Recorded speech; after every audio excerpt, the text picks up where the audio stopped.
In Israel studies, the years 1967 to 1973 are called the 7 good years. Some of us remember pre-1967, June, there was pessimism and anxiety in Israel.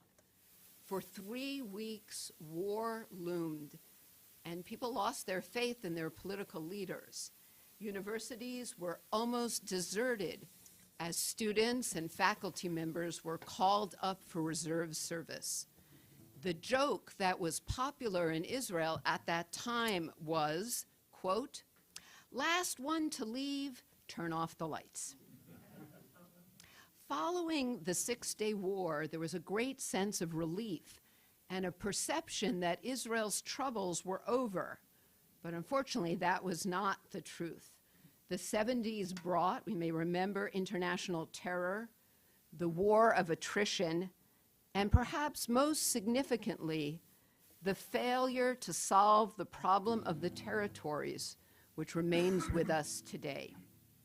The phrase 7 good years is found, of course, in this week's Torah portion. It's also a theme of a story from the Midrash, which was popularized by the Yiddish writer Yehuda Leib Peretz. It tells of Elijah bringing wealth to a poor man and his family. They use this wealth so wisely and so righteously that at the end of the 7 years, Elijah finds no reason to take it back.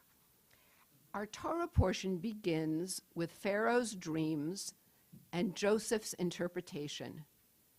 Joseph recognizes that the fat cows and the healthy ears of corn predict 7 good years, and the skinny cows and the measly ears of corn portend 7 bad years. Thinking of our recent lives, at this point, we don't really view the last few years as the good years, right? We have lived through a worldwide pandemic that took millions of lives and which has not been totally eradicated yet. The challenge was complicated by the tensions and the polarization in our society, which we also continue to deal with. In addition, on this day, which is the eve of the 450th day of war since October 7th, 2024 can hardly be called a good year, neither for the Palestinians nor for Jews, whether in Israel or here in the United States. Now, some of you might remember when I was here last December, it was the last Shabbat of 2023. So I had a whiteboard, remember, and I asked for some predictions for 2024. So I found my notes. At that time, we believed that the war in Israel would end in the 2nd or 3rd quarter of the year and that Joe Biden would be reelected president. 0 for 2. So it seems necessary to find some words of nechemta, of comfort and consolation for us this morning. What is it that we are supposed to learn from Joseph and from this motif of the good and bad years? While we're experiencing them, do we fully know which years are good or bad? If we anticipate bad years, can we successfully prepare? And finally, since these portions about Joseph are always read on Hanukkah, what is the connection that we're supposed to draw? Now remember, Joseph comes to power not because of his ability to interpret dreams, but because he has a plan for getting through the 7 bad years. In meeting with Pharaoh, Joseph understands that he must give Pharaoh a reason to believe that there is some optimistic outcome behind the inherent pessimism of his dreams. That's what Pharaoh's magicians were not able to offer him. Thus, Joseph's plan to use the good years to prepare for the bad years. In pre-modern times, our ancestors took the preparations for winter very seriously. Remember the fable we learned as little children about the grasshopper that sang during the summer sunshine and the hard-working ant who gathered up food to get through the winter? Growing up, I can still remember people canning their fresh fruits and vegetables, things that wouldn't be available later in the year. It was important to have what you needed on hand to get you by until the summer or the spring growing season. Now, our challenge today is more than weather, though weather can be a problem too. Schiffer will explain to you. What can we do now to prepare for what may come? How will we be able to respond to the problems down the road? At a students' environmental rally at George Washington University earlier in December, the message was, every day counts. There were, at the time, and remain still things we can do. But the students' appreciation of the accomplishments of the current American administration with regard to climate left many of them with a sense of foreboding about what is to come. As those days were getting shorter, there was a sense among the students that darkness was descending. Now, many of you know that the miracle of the oil lasting for 8 days is a latecomer to Hanukkah. It's found only in the Talmud, which was written hundreds of years after the events of Hanukkah. It's likely an attempt by the rabbis to help the Jewish people of their own time, living under the Romans, to move, as one scholar put it, from politics to piety, to give up their identification with the Maccabees and the very destructive, unsuccessful revolt against Rome that they were conducting at the time.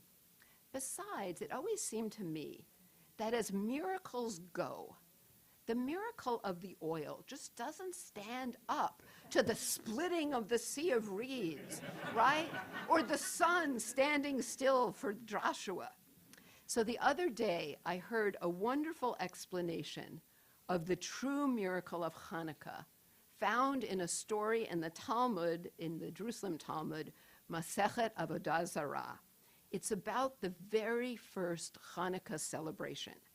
Now, to understand this, you have to know that the rabbi said, Ein mukdam ve'ein meuchar.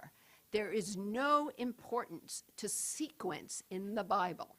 So, this is a story about Adam and Eve, who, of course, celebrated Hanukkah. They celebrated in that first year when they were expelled from the Garden of Eden.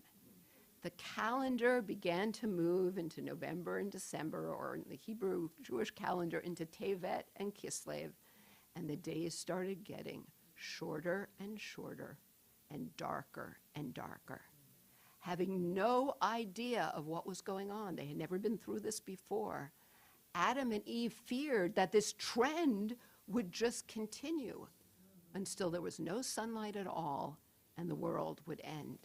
Then, after the solstice, they noticed the days began to get longer again. There was more light, and so they rejoiced. This first Hanukkah was a celebration of the hope that after a time of darkness, light would return and things could get better. According to Rabbi Avi Dabush of Rabbis for Human Rights, really interesting guy, he spent 30 hours on October 7th hiding from the attack on his kibbutz near Gaza, and then 2 days later led a rabbinic delegation to protect Palestinian farmers in the West Bank. This is what he says we're supposed to learn. This is what we need from Hanukkah this year. Even as the world seems to be getting darker and darker, we need courage and strength to preserve the hope that light will return, that things can improve. Good years may be followed by bad years, but the bad years aren't necessarily the end of the story. As bleak as things seem, they don't have to stay that way. Remember, Joseph seemed to believe that, bouncing back time and time again after setbacks. Rather than thinking about hope as naive, Hanukkah comes to remind us that it is necessary if we are going to do the work ahead. In Hebrew, some of you might remember, I've said this before, the word hope, tikva, comes from a root that means a thread, a very thin string that can connect the current present to a better future. Hanukkah comes to remind us that courage, imagination, and the will to build all rest on our preserving hope. Hope has sustained the Jewish people in the past, and we hope it will sustain us today as well. Shabbat Shalom. Chag Urim Sameach.